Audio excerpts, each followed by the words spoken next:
The moment I slid the forged property deeds across the courtroom table and watched my husband's face turn white, I knew his life was over, and he finally realized I was never the weak woman he stole from. My name doesn't matter anymore. What matters is what I survived.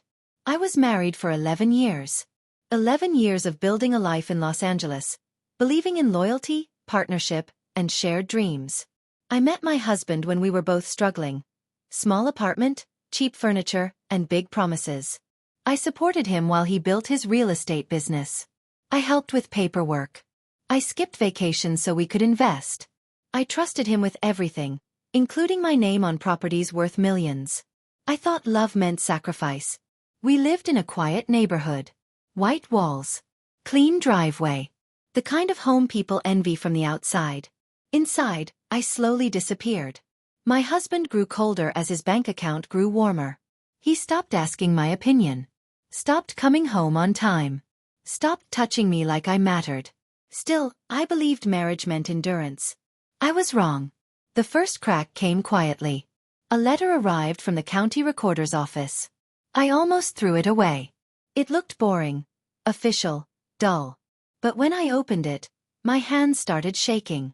It confirmed a property transfer I never signed. At first, I told myself it was a mistake. Then I found another letter. And another. 3 properties. All transferred out of my name. I confronted him that night. He didn't panic. He laughed. He told me I was confused. That I was overreacting.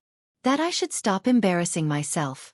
That was the moment I realized something worse was happening. Days later, I followed him. I watched him meet another woman. Young, confident, dressed like money. She kissed him in public like she owned him. Like I didn't exist. When I confronted her, she smirked and said, "He told me you signed everything." That sentence destroyed me.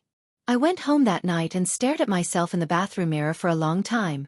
I barely recognized the woman looking back at me. My eyes were swollen. My hands wouldn't stop shaking. I kept asking myself the same question over and over. How did I miss this? I replayed every moment of our marriage like a broken film reel. Every time he told me I was too emotional. Every time he handled the finances for my own good. Every document he rushed me to trust without explanation.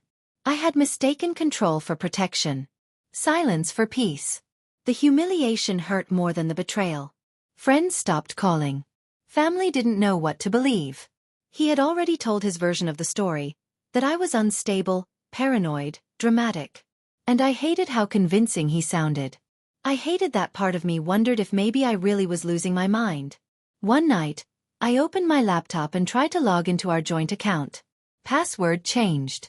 Then another account. Locked. One by one, doors slammed shut. I realized something terrifying in that moment. I had no money, no access, and no proof that I even belonged to the life I helped build. I slid down the wall and sat on the floor until sunrise. I remember thinking, if I disappear tomorrow, no one would even know what was stolen from me. That thought almost broke me. Almost. Because buried under the fear was something else. Anger. Quiet, focused anger. The kind that doesn't scream. The kind that waits. And for the first time since this nightmare began, I stopped begging for answers. I started looking for truth. I cried in my car until I couldn't breathe. I begged him for the truth. He called me unstable. He told friends and family I was losing it. He froze my access to accounts. He locked me out emotionally and financially. I almost gave up. The lowest moment came one night on my kitchen floor. No money. No access. No support. I stared at the ceiling and realized something terrifying and empowering. If I stayed silent, I would lose everything. So I stopped crying. I started collecting. I hired a female attorney quietly. I brought every document I could find. Emails. Texts. Old signatures. Timelines. Bank records. I learned something important. Forged deeds leave trails. Digital fingerprints. Patterns. While my husband bragged to investors and laughed at dinners, I stayed quiet. I smiled. I acted broken. He underestimated me. That was his biggest mistake. The confrontation didn't happen at home. It happened in court. The courtroom was packed. Investors, lawyers, reporters. My husband sat confidently, until I stood up. I walked forward holding a folder. I placed the documents on the table and said one sentence. I never signed these. The judge leaned forward. The room went silent.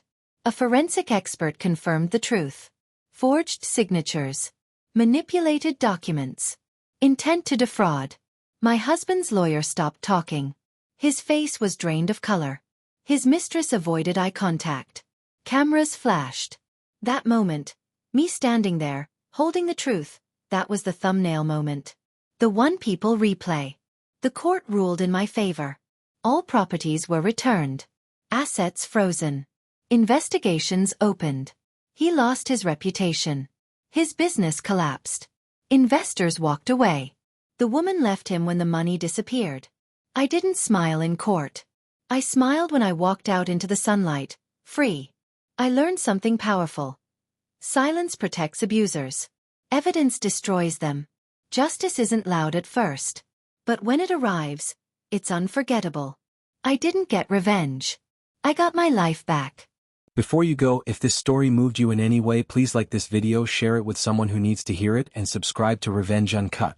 Your support truly means everything to us. Don't forget to leave a comment below. We read every single one, and your words help shape this channel more than you know.